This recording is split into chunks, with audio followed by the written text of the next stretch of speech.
Priya, are you ready? Okay, ladies, I hope everybody has had a nice brunch and we will get started. This is my welcome to everybody. It's so nice to see this many people here.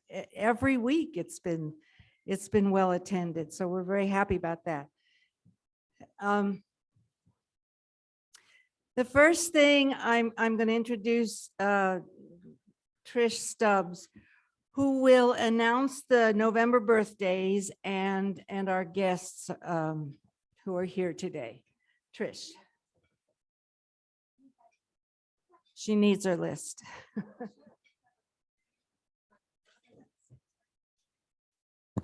While the meeting's going on, Patty Ahern's going to be walking around with tickets if you want to buy tickets for the raffle basket. Okay, there's wine, crackers, cheese, sausage, all sorts of goodies.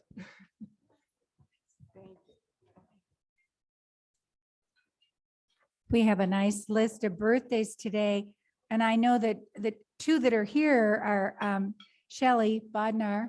Shirley, where are you? There you are. And Donita Remington. Birthdays that are here, and the rest of the birthdays are Mary Blickensdorfer. Is that correct? Jane Henry, Kate Pretorius, Marilyn Shanker, B. Yancey, Sandy Meth Rash, and Mina Spangrud and Sue Young. So, but happy birthday to our members that are here. And I wanted also to thank from the bottom of my heart, Mary Lou Guerrero and Ann Leonard for being greeters today. It's such a wonderful thing to have people, when you come in the door, to help guide you in the right direction and have those gorgeous, lovely smiles. So thank you to both of you ladies. And we have people who have brought guests, and I'm going to have them introduce their guests. Sherry Dawes, would you like to introduce your guest? Go ahead and stand there and tell us.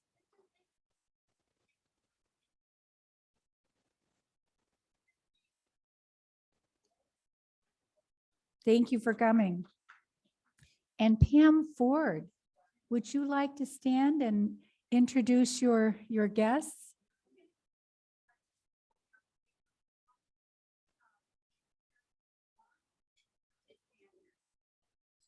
Hi, thank you for coming. Great, okay, and I'm going to introduce Joyce Katkov. Joyce, thank you for coming. We are happy to have you. And Denise Westcott has guests that she will introduce for us.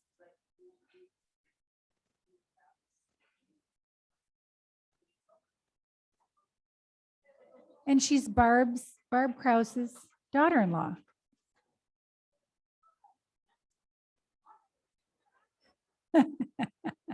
So welcome.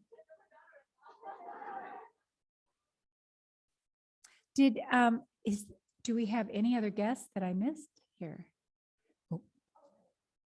Yeah, would you like to introduce?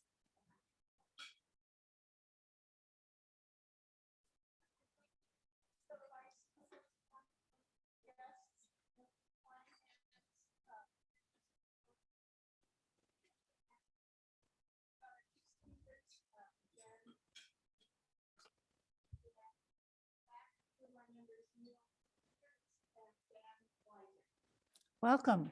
Hey, guys. Welcome, welcome. Okay, well, we're happy to have you, and I'm going to give this back to Erica.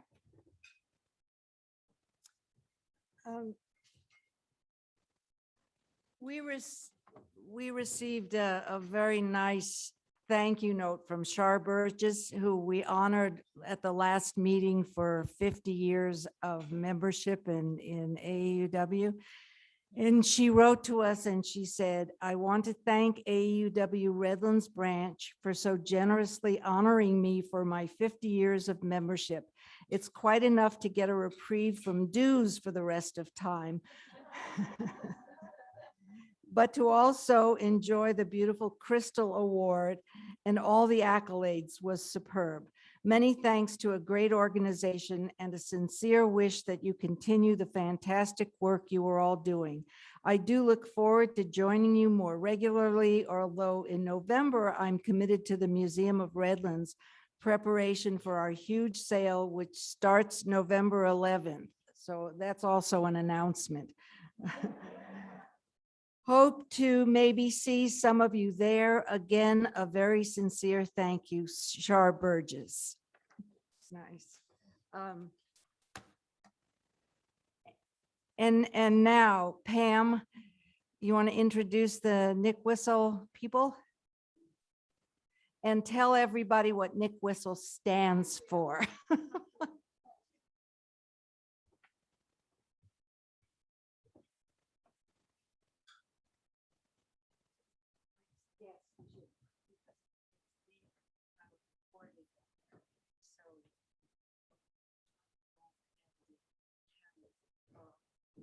All right.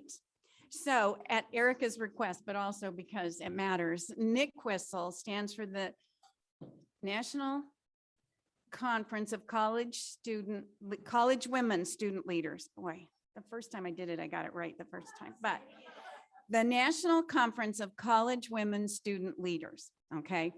And I don't know why Kathy Toyster told me this. She didn't know why we call it Nick Whistle. Okay, so that's how it works. And as you know, we've had an interesting challenge because of the pandemic, and the 2020 conference was canceled. And we had selected Brooke to attend that one, and she had to wait, not go to the University of Maryland, wait until 2021 to attend the virtual conference. And she was joined by Karis Alexander and Lucy Stiff and several other women, some of whom are in places today like London and UCLA, so they couldn't be with us. But I want each of these young women to talk just briefly about what this meant to them. And I do have to tell you that we have had a really interesting conversation over brunch this morning. So you would have liked our table. Hi, everyone. My name is Lucy Stiff, and I'm a sophomore here at the University of Redlands, and I'm an environmental studies major, and I'm minoring in women and gender studies, which is how I found out about this conference. And after attending, I was really struck at how multiple of the speakers talked about if you ever feel upset or sad or angry about what's going on, you use those emotions to strategize and to advocate for yourself and make change. And I've been trying to use that advice in my everyday life.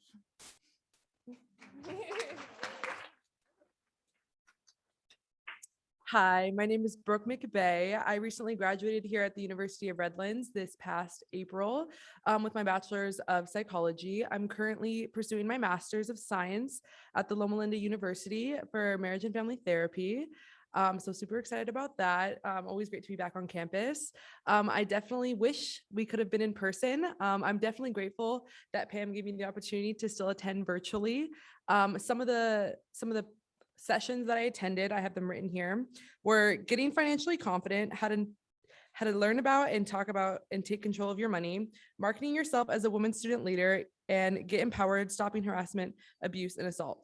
All teach a variety of different things. And it was just so enlightening and empowering to talk to such like-minded and motivated women. One of the things that I really took out of the conference that also applies to my studies now academically is talking about the empowerment method and using that to empower individuals that have experienced assault and harassment and things of that nature. So super great to see kind of the connection between not only this amazing event today, but the conference and my studies as well. So super grateful to be here. Thank you. Hi, I'm Karis Alexander. I recently graduated from Crafton Hills College, and I'm now majoring in neuroscience at the University of Southern California. Nick Whistle was an amazing experience for me.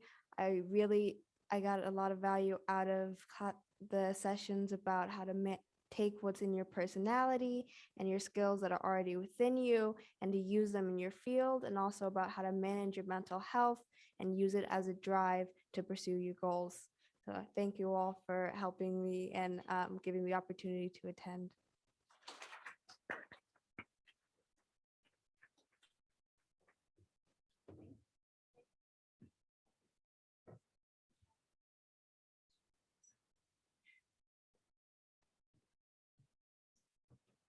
Erica asked what we're doing this year for Nick Whistle. Stay tuned. There's nothing from national yet. So we will work our way through once again.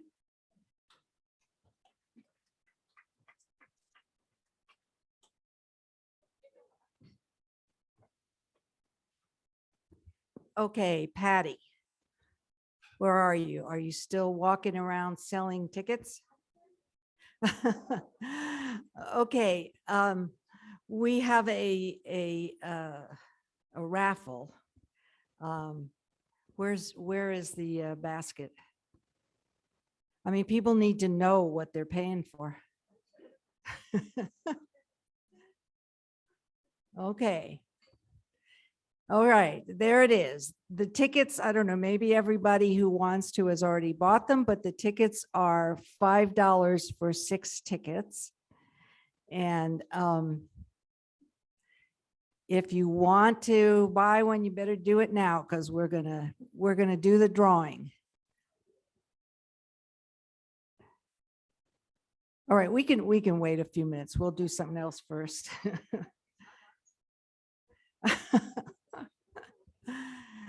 Okay, Nancy, come on up.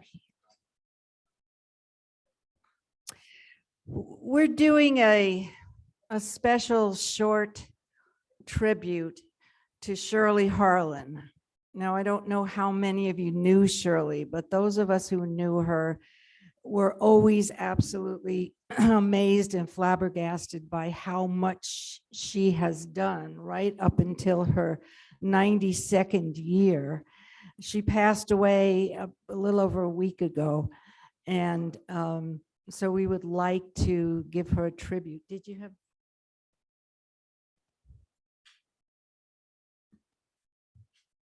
While we're waiting for our speaker, Nancy Ruth, Phil Courtney is here, and he brought copies of this article that he wrote about Shirley that lays out all of the, well, not all, but many of the wonderful things that she's known for. So these will be for you to pick up at the end of the meeting. I want to stand up and just so everybody can acknowledge you. Phil? Okay, thank you so much. And thanks for bringing that article. Okay.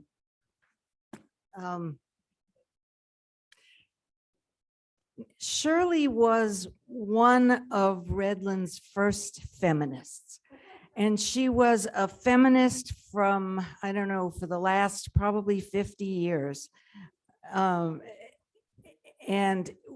we all have something to learn from her. I've always felt like she is an incredible role model for how to age gracefully. It's just remarkable how many things she did right up until the end. So Nancy White, who was a really good friend of hers, is going to say a few words about her, and we have some pictures as well.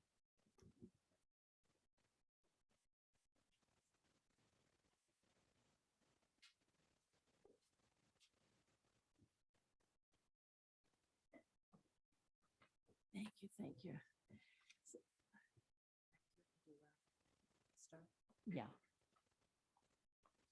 Hi, I'm sorry. I took a fall a bit ago and broke my nose, my knee, and my shoulder.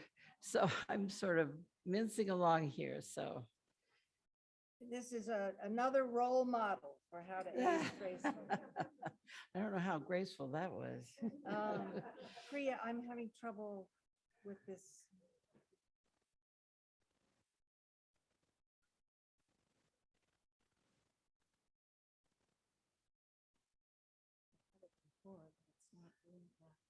Oh, you're doing the pictures. You mean? Yeah.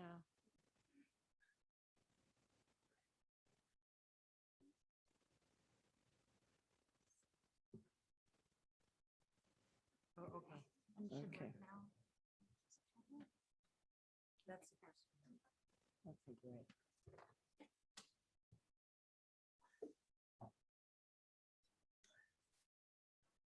She had her gun in her handbag.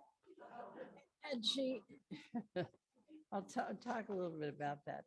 So anyway, what I wanted to do was do a short presentation or tribute to Shirley Harlan today about her passions and some of her activities. Shirley was born 92 years ago in Chicago, Ohio, an only child.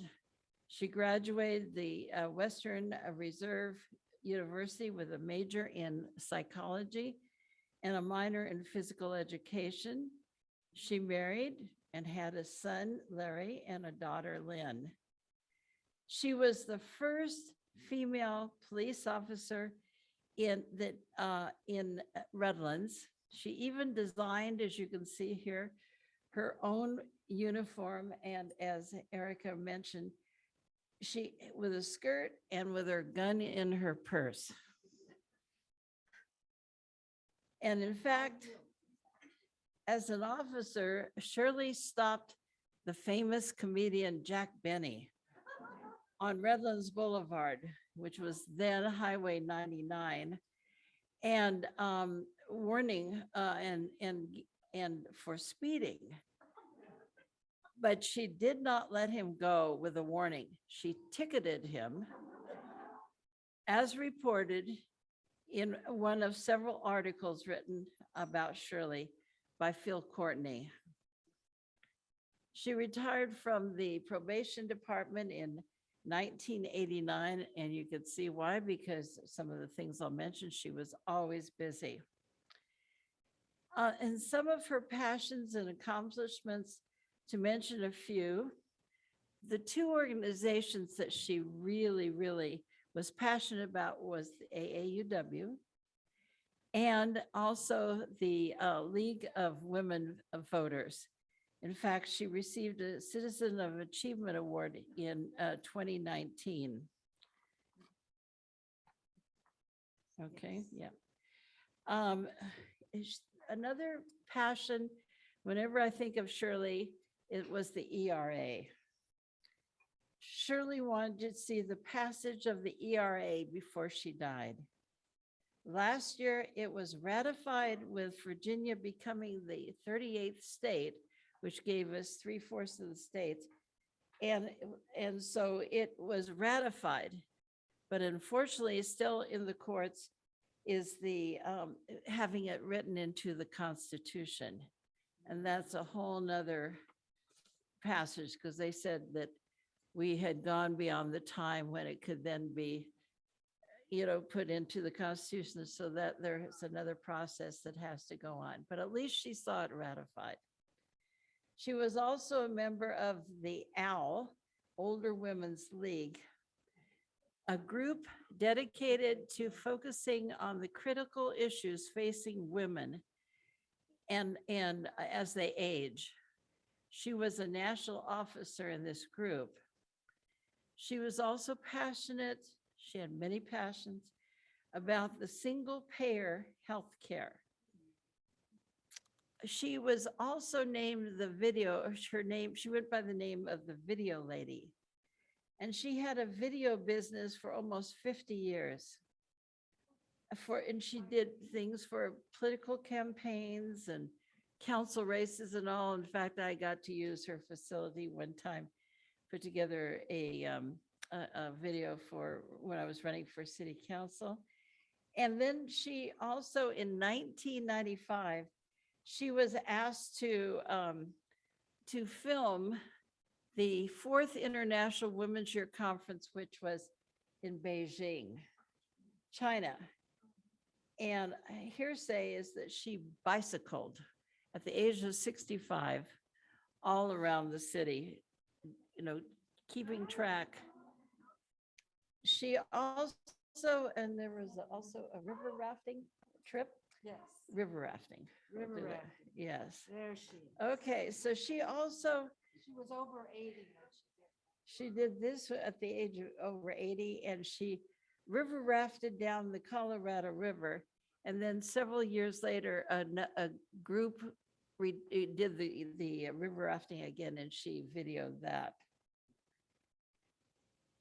She was active in Democratic clubs and the San Bernardino County Democratic Central Committee, particularly working to get people registered to vote and then getting them to the polls. She felt that was the way that women's voices could be heard. In 2020, also at the age of 91, she decided she wanted to run to be the president of one of the Democratic groups. 91, she still had that passion, and she knew at that point she could do it by video and all, and that was something she could easily do. And then she was also in a group that sang at rehab centers. In fact, I was in rehab, and she came and spoke, and she came and sang, and it was really wonderful. This group, they did karaoke and had quite a menagerie of, former performers and all. She liked watching films on her reel-to-reel with friends. And she also demonstrated on Fridays at the Citizens Peace Corner, as we call it, which is at the corner of Redlands Boulevard and Orange Street. She also would do training in parliamentary procedure in Robert's Rules and all, because she wanted to help promote civil political discourse. And then, as we showed just a little bit ago, she liked unusual cars. And this was considered an organic car, and she literally would pedal it underneath. She also paid and brought 2 films to the San Bernardino Theater and showed these to a full audience. The place was packed. The first film she brought in 2013 was a film that was called Women Rising, and it was about 9 girls from developing countries overcoming great obstacles to obtain an education and to change the fate of their lives. The second film she brought in was called Equal Means Equal. It was a national media campaign to raise awareness for the ERA and other issues that affecting women. How many of you had a chance to see either of those? Oh, that's great. Because I thought AAUW had some part of this, so I'm so glad. to see Yes, that. I think And were we could sponsors. actually show those movies again. I think we could get our- Both are excellent. And at the end of the ERA, Equal Means Equal, they had Assemblywoman Eloise Reyes came in and helped moderate that, if you remember that. She also, a few years ago, Shirley hired a stretch limo to go into LA, and she invited about 15 of us to see a play that had been written by Mary Curtin, who was a AFL-CIO labor executive, a big labor leader, and also an author. And Mary Curtin had written a book about Mini Obuko, a Japanese artist and author. And so we went into LA to see this play in this stretch limo. And also, prior to the play starting, we had a salon, such as like Diane has at her place, because in the time of Obuko, the artists got together in New York, and they would talk and discuss ideas and have something to drink and something to eat. So also at that play, Shirley had purchased a rose for each day of Mary Curtin's life, because it was also Mary Curtin's birthday that day. So she knew how to do things up well. She was in the camps. She was in the Japanese concentration camps, yes. So she wrote about this, and actually the play was also that Mary Curtin had written was performed at the what's in Washington DC, the Smithsonian, yeah. So she was a passionate person with so many things that she was involved in, but she was also a lot of fun. And she was, as was mentioned, she was an early feminist and a role model for how to age gracefully.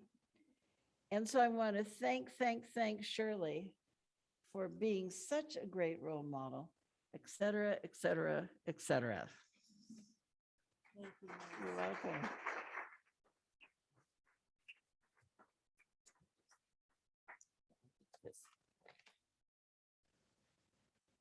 Okay. It's now time for our program, so I'm going to ask Diane to come up and introduce the speakers and the topic.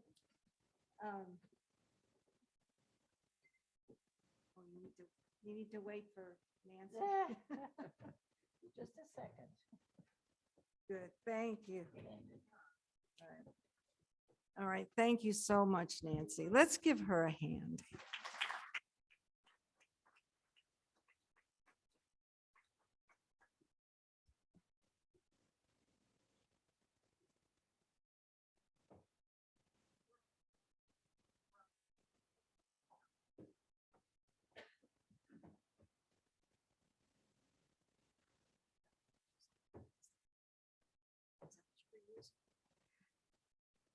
No, she has. Priya, do you have their, just hit what? Oh, there you go. And then you just press this as you. So we can't use the clicker? I don't know. Can they use the clicker? Yes. Okay.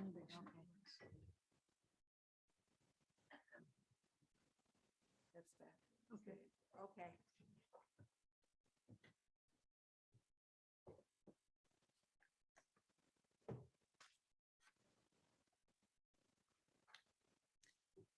The climate crisis is affecting people all around the world, and we in the Inland Empire have not escaped its effects, as you know. We've experienced extreme heat, drought, water shortages, wildfires, and air pollution, to name a few of the impacts. It is projected that the Inland Empire will not be livable in 80 years. And so today's topic is particularly relevant. I'm pleased to introduce today's presenters, Judith Ashton and Jan Harvey. Their topic will be, Is There Still Hope? The Case for Saving the Planet. Judith and Jan are members of the Redlands chapter of the Citizens Climate Lobby, which is a nonprofit, nonpartisan advocacy organization focusing on national policies to address climate change. Judith Ashton, a retired educator, served as the Dean of Humanities and Social Science at Crafton Hills College and as chair of the English department at San Bernardino Valley College. She previously served on the Human Relations Commission for the City of Redlands and has been involved in other community groups. Judith joined the East Valley chapter of Citizens Climate Lobby in 2014. In 2015, she started the Redlands chapter and has served as the chapter leader since its formation to the present. She currently also serves as one of 7 California state coordinators for CCL. In 2017, Judith was honored with the Citizens of Achievement Award by the League of Women Voters for her work with CCL. Judith has attended 5 national CCL conferences where she lobbied Congress in support of the Energy Innovation and Carbon Dividend Act. Jan Harvey, a longtime environmentalist, is a photographer and printmaker who creates etchings which she exhibits in various shows and galleries. Pre-COVID, she taught etching through workshops in her studio, using a process that safeguards the health of the artist and the planet. Jan joined the local Redlands area chapter, CCL chapter, about 6 years ago and has been in charge of outreach activities such as tabling at community events. She was a member of the Sierra Club and a longtime Girl Scout leader of troops, emphasizing hiking, rock climbing, backpacking, and wilderness camping in our mountains and deserts. And she, along with her husband and their college-age children, built a geodesic dome home in Yucaipa, which incorporates many passive solar features and other energy-saving and earth-friendly aspects. So please join me in welcoming Judith Ashton and Jan Harvey.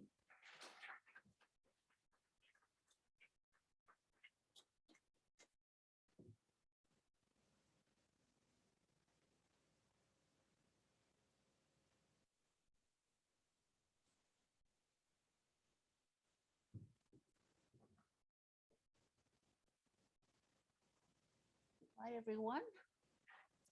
As you just heard, my name is Jan Harvey. My co-presenter is Judith Ashton, and our tech assistant is Patricia Ashton.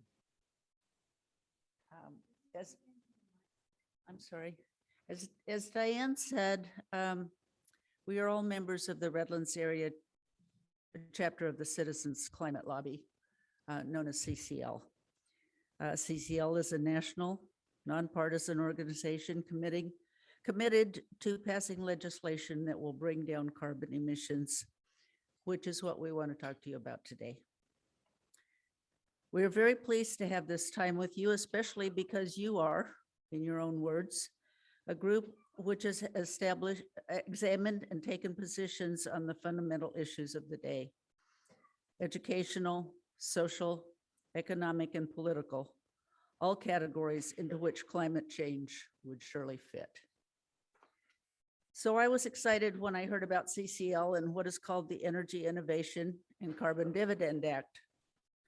This is a bill in Congress that offers a way to quickly bring down carbon emissions, which is the major cause of climate change. But before we talk about the legislation, I want us to look briefly at the climate situation, which will help put carbon pricing in context. Let's start with a quick poll on where you all are regarding the facts and science of climate change. Who feels like they don't have the faintest idea?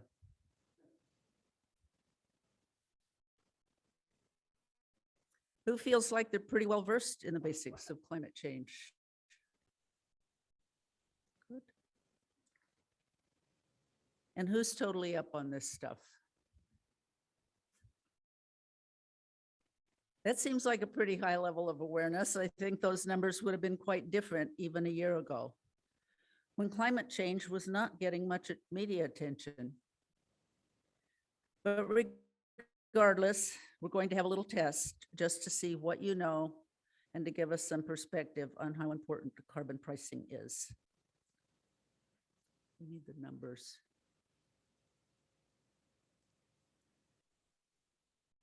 There we go. 1.1. Anybody have any idea what that stands for? 1.1 Celsius, the global temperature average rise since the beginning of the Industrial Revolution. Doesn't feel like much to the human skin, but to the skin of the planet, it's huge. 1.5 degrees Celsius. The rise in temperature that the 2018 IPCC report, that's the Intergovernmental Panel on Climate Change, and the Paris Accord warn we should not exceed.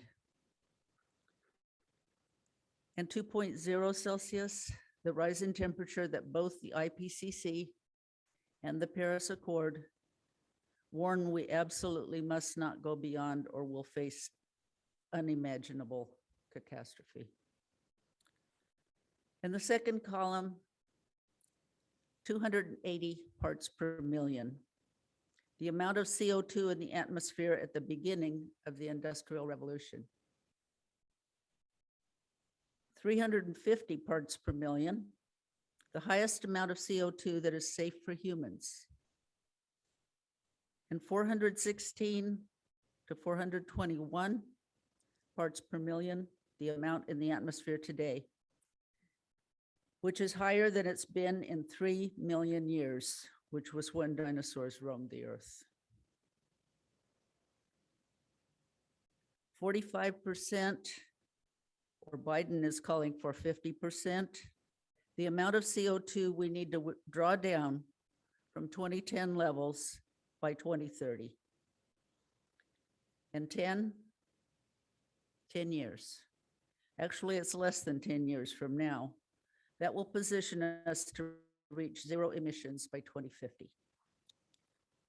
Any quick questions about these numbers before we go on? So we're going to use a brief slideshow created by CCL to give you more information about the Energy Innovation and Carbon Dividend Act and show you how much it can contribute to our carbon reduction mandate. Let's talk about scientific consensus. Not that long ago, there seemed to still be some debate as to whether climate change is real. Today, there is a strong scientific consensus. 97% of climate scientists agree global warming is real. It's caused by increased greenhouse gases, and human activity is causing almost all the increase.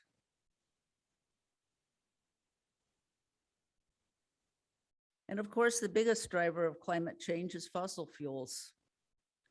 There is no debate about this. Fossil fuels include coal, oil, and gas. You can see from this chart how our use is increasing. So I think we all kind of understand how greenhouse gases are changing the climate. Fossil fuels include oil, coal, and gas. 2020 ties 2016 as the hottest year on record.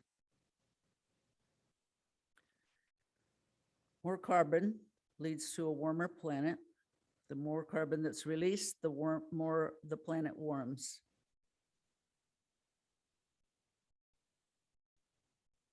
The 6 warmest years ever on record have occurred in the past 6 years. The 20 warmest years in recorded history have occurred in the past 22.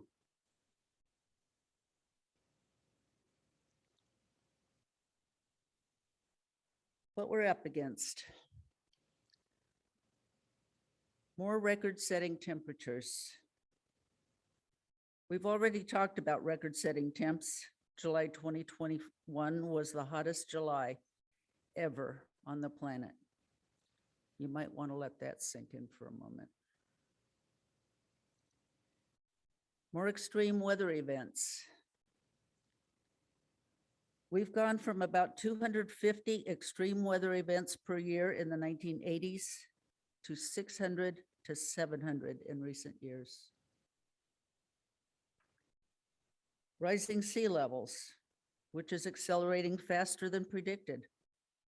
Many major cities, as well as smaller communities, are threatened. More severe droughts, leading to water shortages and lower crop yields, and increasing health risks, and so much more. So let's see what that will look like in California. In California, some of the biggest impacts will be a 30-year mega drought. 77% more acres lost to wildfires. We're certainly seeing those changes. 6 to 12-inch sea level rise and tripled extreme heat days. So how long do we have?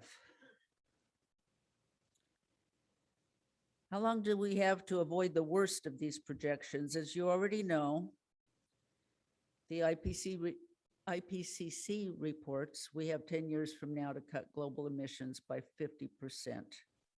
And the next few years are especially critical because the longer we wait, the harder it is to make up for lost time. That's a very short time to tackle such a big problem. And scientists tell us if we don't reduce CO2 by 45% in the next 10 years, there is no way we will reach zero emissions by 2050. That's why we believe the Energy Innovation and Carbon Dividend Act is one of the most important climate solutions on the table. Judith? I'll trade you.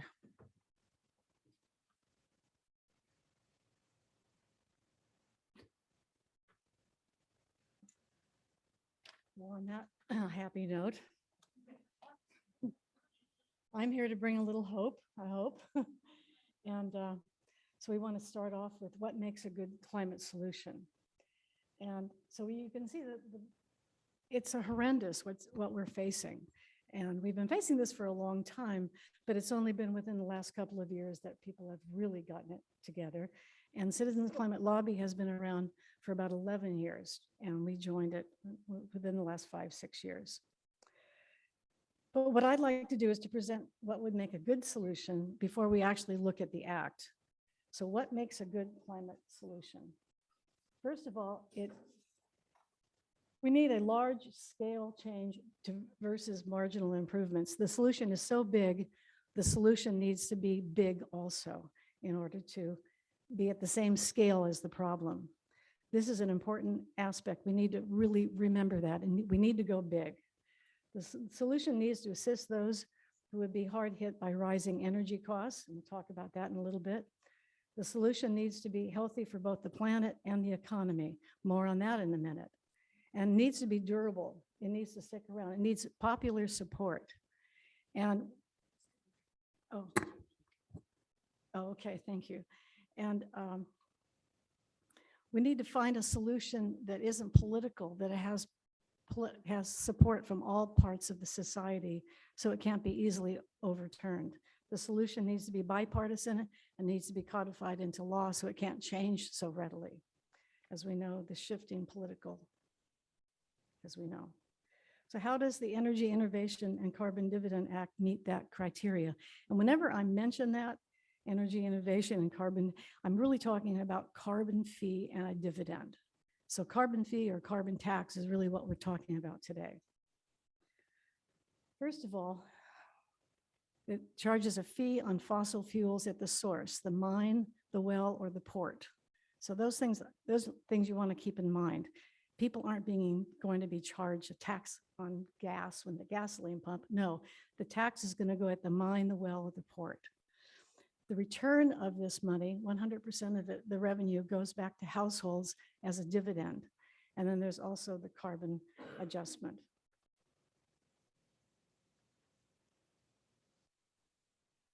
The fee charged, so we want to be net zero. I think I'm mixed up on my stuff here. Net zero by 2050. We want affordable clean energy. We want it to save lives, and it puts money in your pocket. The fee charged on fossil fuels will be at the port. And the fee starts at $15 per metric ton of CO2 and increases by $10 per year, adjusted by inflation, until greenhouse gas emissions reach 90%.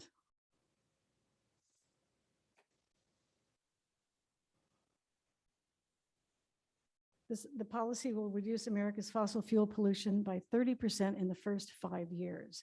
Maybe some of us have, I think all of us noticed that when we were all quarantined, how there was less pollution.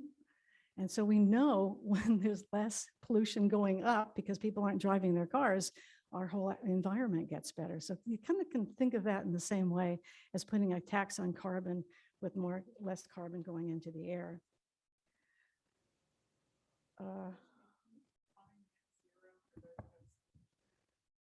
Yeah.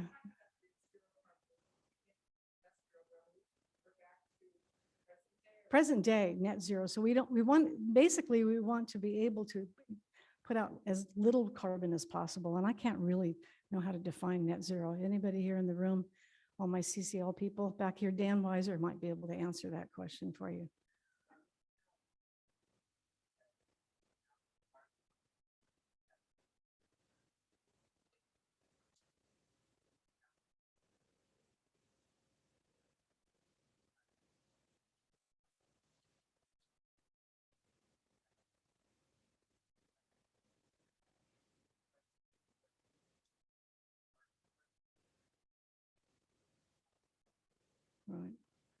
And so the whole idea is to do that by 2050, but we have to start now. It won't happen overnight. Putting a tax on carbon is the single most powerful tool we have to reduce America's carbon pollution. There's all kinds of other ways to do different things, and you're going to read about that because of what's been passed by Congress recently. But the carbon tax is the one thing that we know will reduce it effectively.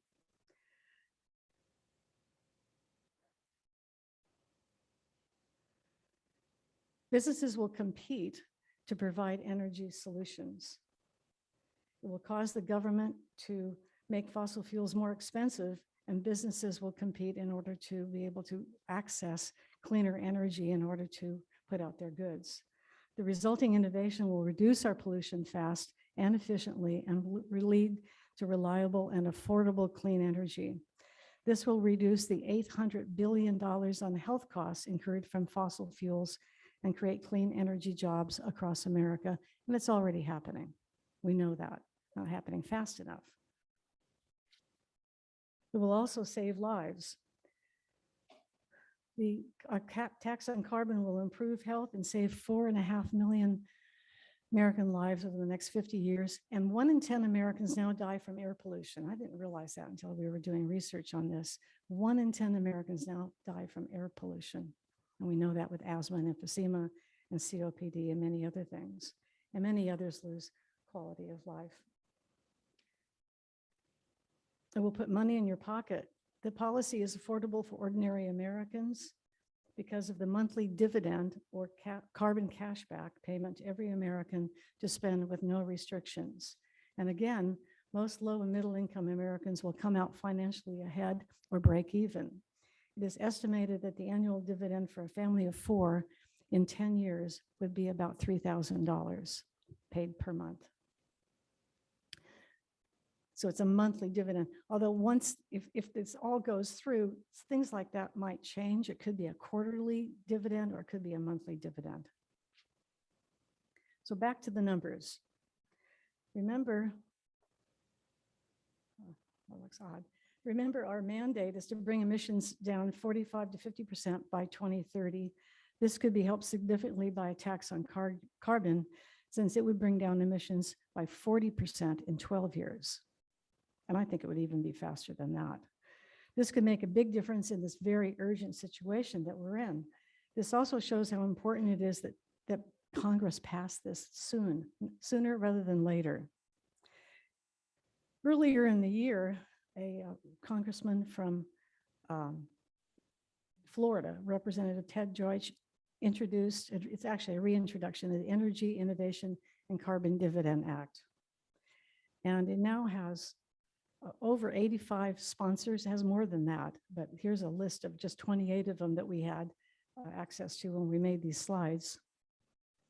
And more and more people from all walks of life are now supporting a tax on carbon. And maybe you've read about it in the news. Patty, next one. So here is a few people from different walks of life. You probably don't know who Alex Honnold is. And Alex Honnold is a rock climber, and he supports the carbon fee and dividend. We have the late George Shultz, because this is a nonpartisan, not bipartisan, but a nonpartisan group. And George Shultz, of course, was a Republican, but he was on the executive board of CCL from the very beginning. Catherine Hayhoe is a climate scientist, along with James Hansen. And then we have other actors and such. I don't know who Jesse Diggins is. Maybe some of you do. And we have local support. Our representative, Pete Aguilar, was an early supporter of carbon fee and dividend. And last year, the city of Redlands passed a resolution supporting carbon fee and dividend, along with some other Southern California cities. We were very excited about that when the city did that. And finally, what can you do? Well, the Energy Innovation and Carbon Dividend Act has been introduced, but because of all the budget stuff that's happening right now, there's a big chance that a carbon tax can be put into the reconciliation bill. And so at one point we were asking people to support the bill because we know that would, support from our local people really makes our congressman, whether you're in this district or in neighboring districts. The congress people are always interested in what their constituents are up to. But now, because of the reconciliation bill being about to happen, sort of, we think, we're asking people to call or email their member of Congress. And you can do this by going to cclusa.org/house, and it'll take you to your member of Congress, whether you're in this district or not. And the big thing is that it's the Senate that's going to make some changes in the reconciliation bill. So we're asking people to call or email your two US senators. And there's another way, the same way to do that. And CCL set up this website. I don't know if it's a website, but they set up this internet way where you can do it on your phone, and then it automatically goes to their addresses or their phones, and you can register support. We have a handout in the back of the room, I think, that has all this information on it. You can also get a hold of President Biden and let him know. And he's been talking about it, but there's a lot of members of the US Senate who are really talking about it. So we're hoping that it might happen. You can keep an eye out for that one. So I want to thank you for this opportunity of speaking to you. If any of you are interested in joining our chapter, you can contact us at cclredlands1@gmail.com. We have meetings on the second Saturday of every month at one of our members' homes. And our meetings are friendly. We have a great group. We're really active. We're going to be tabling at the Herbivora Festival here on campus tomorrow. And our meetings last from, we get together for breakfast and coffee at around 9:15, but our meetings run from 10 to noon, and we're very prompt with our time. So any questions? Yes.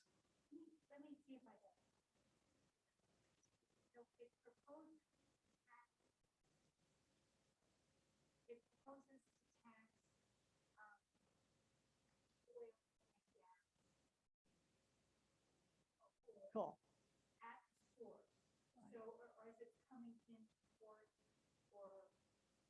So what now we're taxing the company that's taking the oil out of the ground. Yeah. Yeah. So this federal government would be gathering up the money. At this point, I think they were talking about it being distributed similar to the stimulus checks and giving money back to people, not on your income level or anything. Everybody would get the same amount, every adult in the household. An earlier version of the bill was giving up to 2 children in the household half the amount.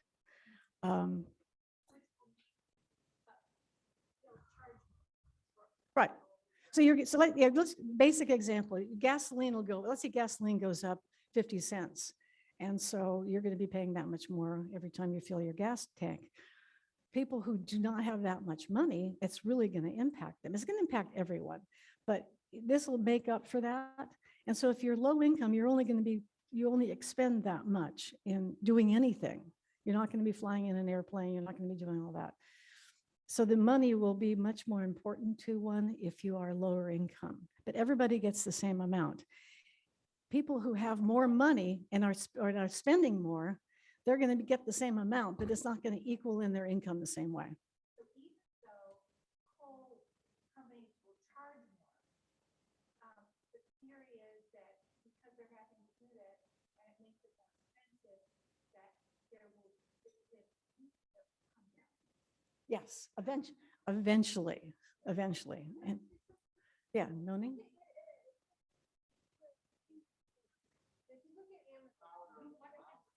Oh.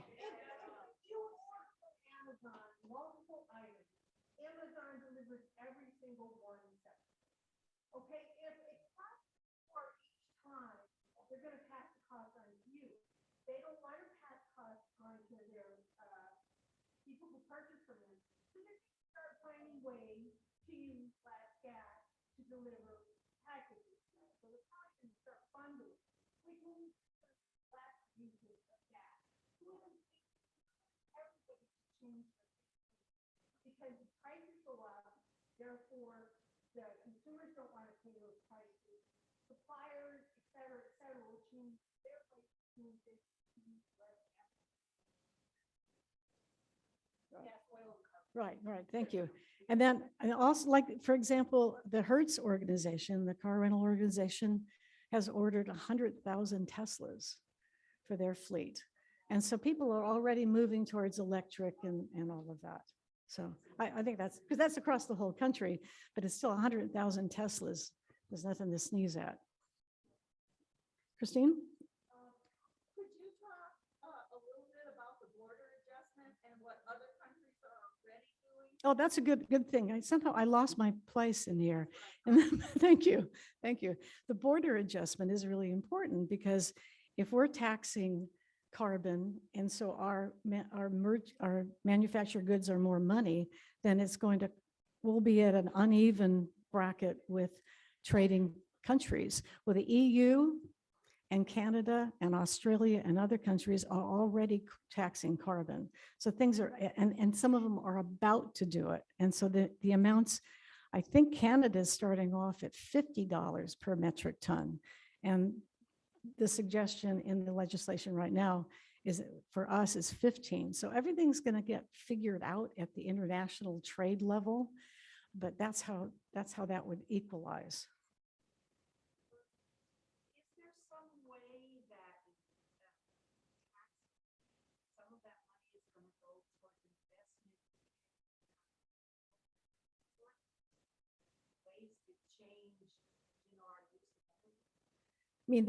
They mean the dividend? Well, the whole beauty of this is that it's revenue neutral. That's why there are an incredible amount of economists, and many of them very conservative economists, who really believe that the tax on carbon and a return of the money to the people is the best way to go about doing it, because you're not adding to the government's coffers. You're not. Can you imagine if the government was deciding how to spend this money? It would be a political football. It would be back to how it always is.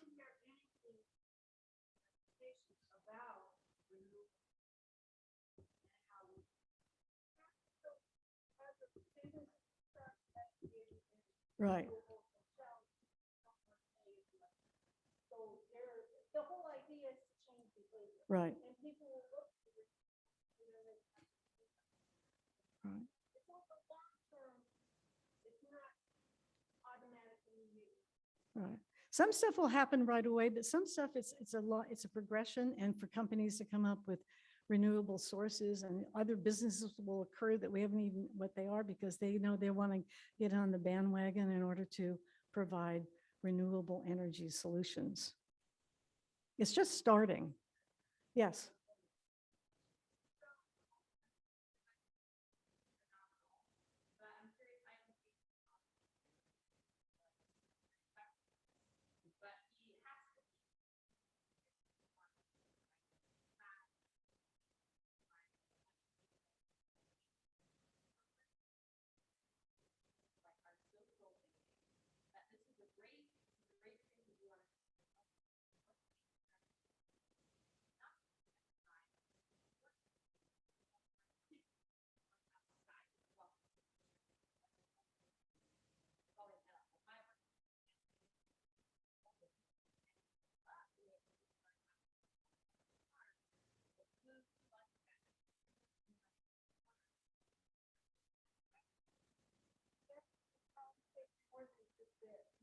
I mean, there are, it's like, we go back there.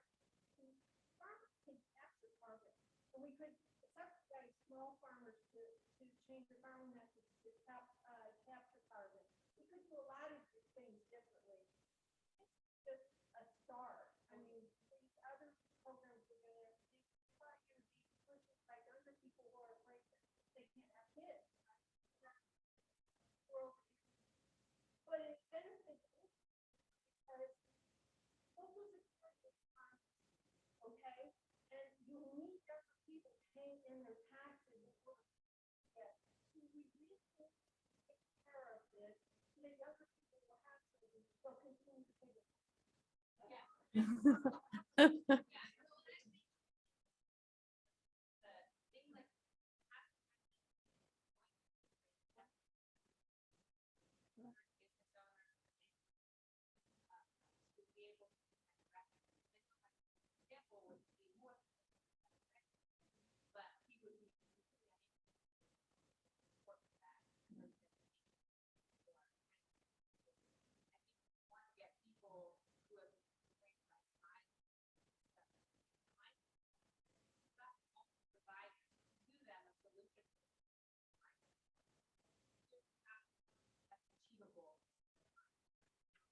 Right, and I think in some of the bills that are, it might have been the one that was passed last night, because I kind of confused the two bills, but there is there's some monies and some programs dealing with people from the coal industry, because they need to refurbish themselves. Yes.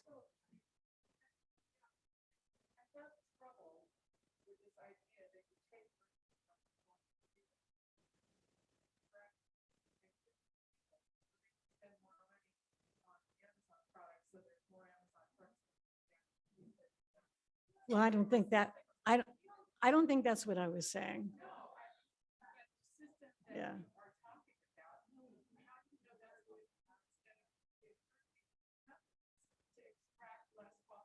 Well, people already.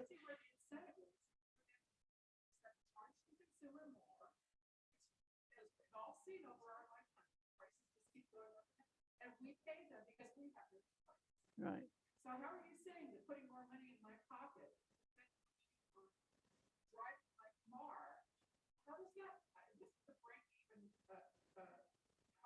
Well,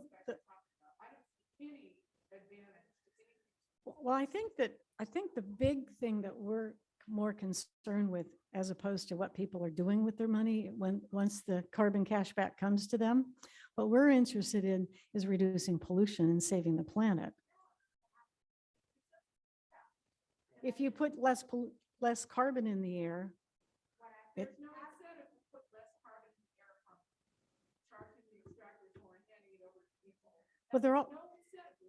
well, they're already doing it. There's gas companies, the way the electrical company is making electricity, they're seeking green solutions. So it's already happening.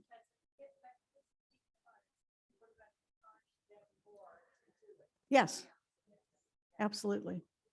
Absolutely.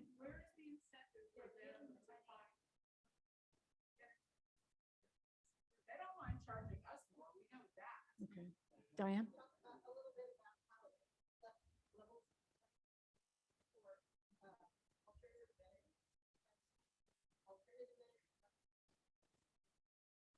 Right, that's true. The alternative energy sources don't have to pay the extra fee because they're not using more carbon. A hand here and then a hand there.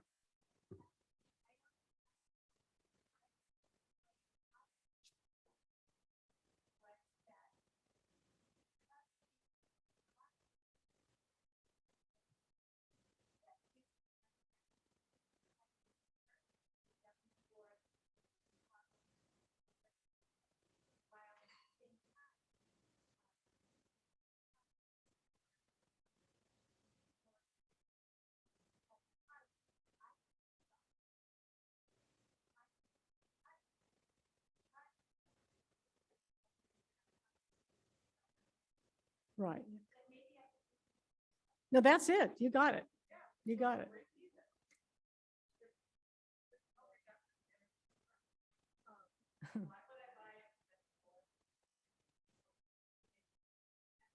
Yeah. Right. Right.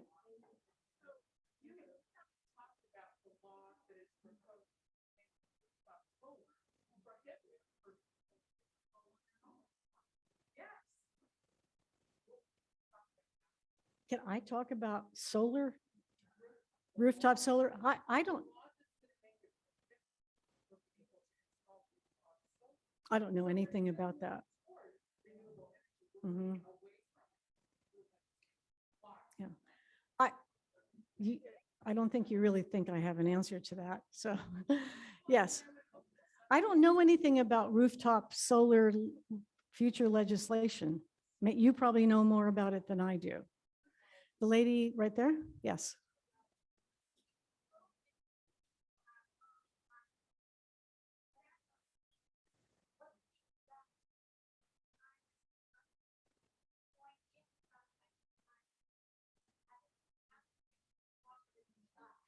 Right.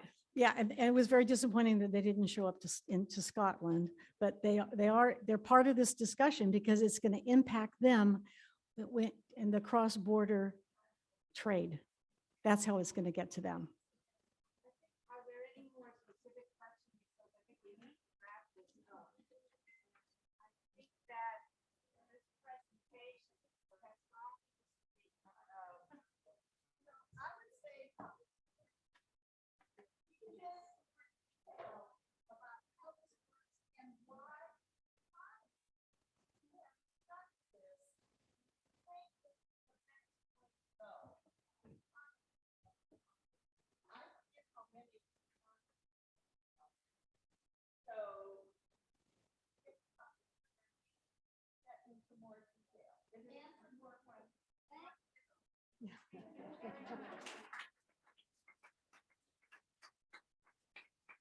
Thank you. I think that you gave us a lot to think about and talk about.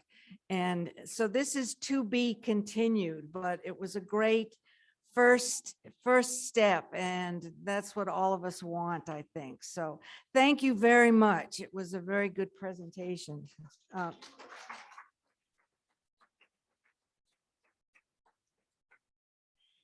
Now we have some, we're now going to do the business meeting. So for all of you who were here just for the presentation, you're welcome to leave. We won't feel bad if you do.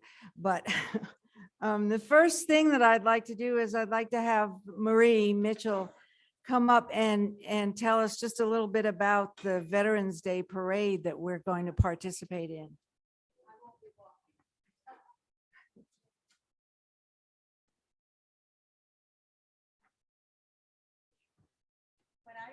I better use the microphone. When I first heard that there was going to be a Veterans Day Parade, it occurred to me that that would be an excellent venue, if you will, to get the word out about our organization and all the things that we do. Now, we're going to be driving, my husband, a little older Jaguar convertible with the signs on the side that say AAUW, our logo. And I thought, you know what, if we just drive that by, people are going to think that's a new restaurant in town. So we better do something to clarify what those initials are. So our walkers, and I will be asking anybody in here who'd like to join us. We have many members who are going to be walking wearing a half of a sandwich board. The sandwich boards will name, like Nick Whistle, and explain it on the sandwich board, all the different philanthropies that we support. And informing the community about what we do has to be the first step in involving the community's support. So there'll be about 8 of those different sandwich boards. We're going to be honoring the veteran from Patty Ahern.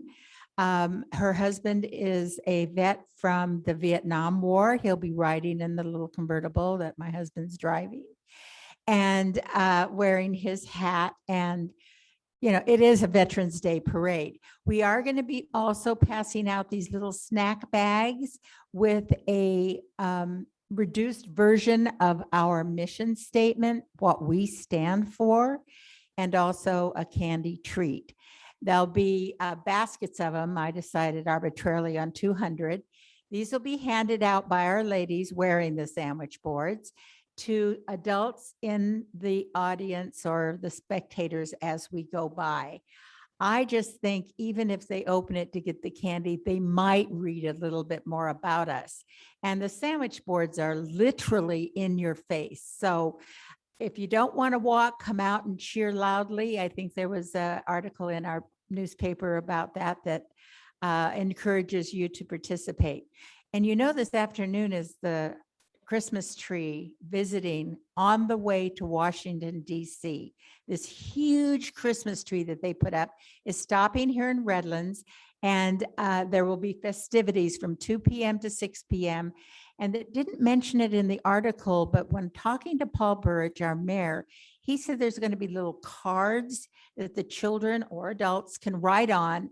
They'll be tied to the tree, and displayed in Washington DC. So grandchildren, anybody, I just think this is also another fun thing for us to And where? participate. On Citrus, is it? Oriental Avenue. So they'll probably have that area closed off, and hopefully a lot of our citizens will come out and visit that. It's kind of special that it's stopping here. See you on Veterans Day. And by the way, yell happy birthday. It's my husband's birthday. And of course, his favorite thing is to ride in a parade. And Veterans Day is November 11th. Thursday morning. Thursday morning, 9 to about 10:15. Stops at Jennings Park, and there'll be all kinds of things there too.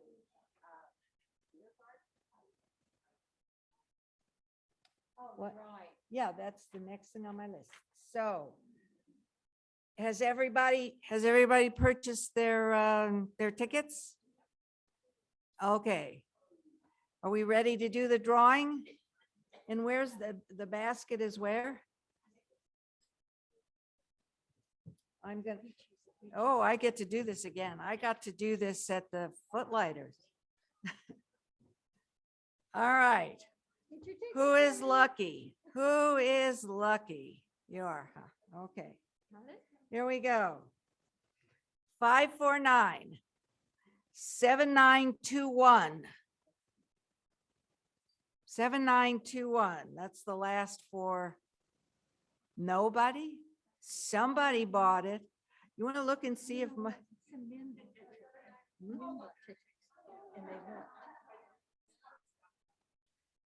7921 are the last four letters. You got it. All right. Wow. And that was $50 worth of tickets. You deserve it. You deserve it.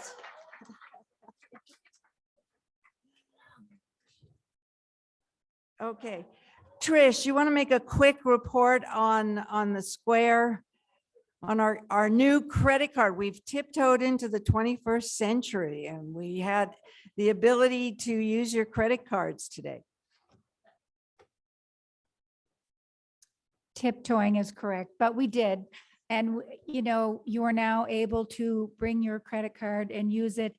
And the cert that we will charge you a small surcharge that covers our expenses with Square, because that's really what was holding us back, is that we can't afford. So you're welcome to, if you don't want to pay that small surcharge, and it's use cash or checks. We're still happy to do that. But honestly, this effort has taken a village here of wonderful, intelligent, hardworking women. So thank you to all of you. And you wanted it, which is the reason we have it. So thank you, guys. All right. Kathy Toyster, would you give a brief report on, we had a wonderful meeting at Kay Dobberton's house of all the new members who could make it there, and mentors, and it was really a fun time. Actually, I really wanted to thank Kay. Where's Kay? Where is Kay?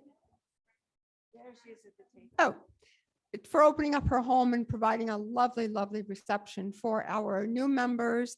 I think there were about 8 new members at the attending, and probably about 20 people in general, but we had a wonderful evening going over more in depth some of the programs that we do. And then 2 or 3 days later, we had our first hiking, and some of our new members were there, and it was wonderful. So we appreciate you very much, new members, and keep on coming to our events. You want to also announce when our next hiking? Well, I'm not sure. Did you? My next hiking on a Saturday. I do the Saturday. Erica does Wednesdays. My next hiking will be on the Saturday after Thanksgiving. And I will send an email to everybody who's on the list. If you're not on the list and you're interested, send me an email and I'll put you on the list, because we'd love to have you all. And the next Wednesday hike is the 17th. And I think we're gonna try and go up to Oak Glen and do the hike along the Conservancy, which is a really pretty hike. Anyway, so that's the 17th at 8:30. Just meet us up there. Are there any other announcements that interest groups or committee chair would like to make?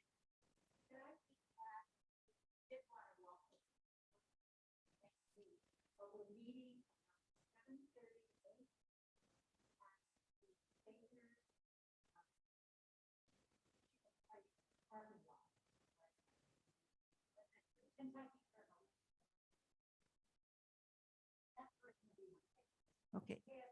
Nerney? So thank you all for supporting having the money now. Awesome. I think that the credit card option.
For one reason or another, after that, that's the intended have expanded now it's literally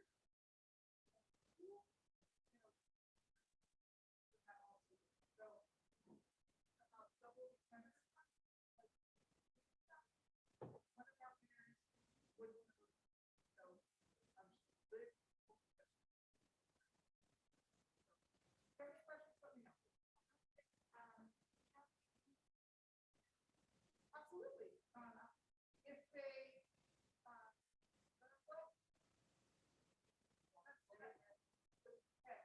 depends on where they live, but what we did is I.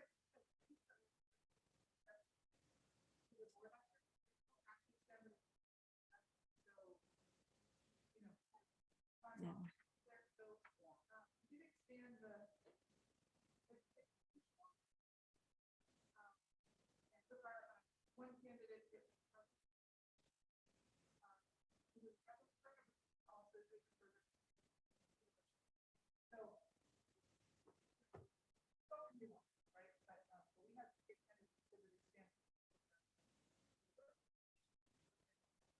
The window.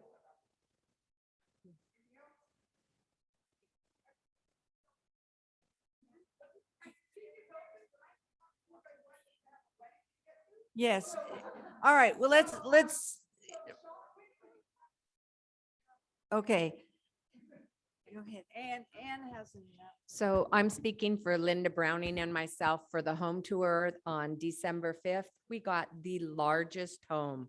So we're in Prospect Park, and if you know it as Jim Sloan's home, it was that home that's been added on to since when he had it, and it's huge. So we're so grateful for everyone who says they'll be a docent for us on that day, and they'll do morning or afternoon or all day. So if you still want to do it, Linda and I are in the back.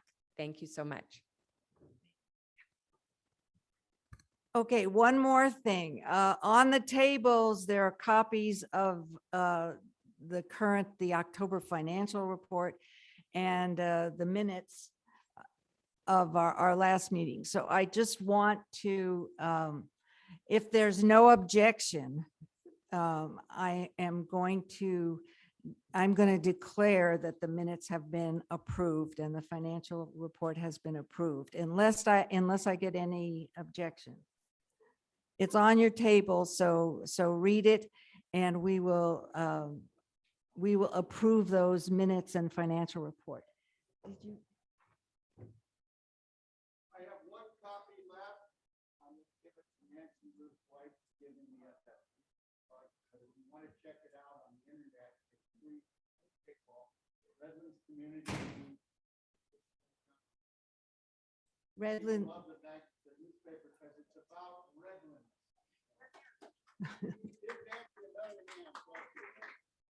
Okay, the boutique is still open. Did you have something you wanted to say, Martha?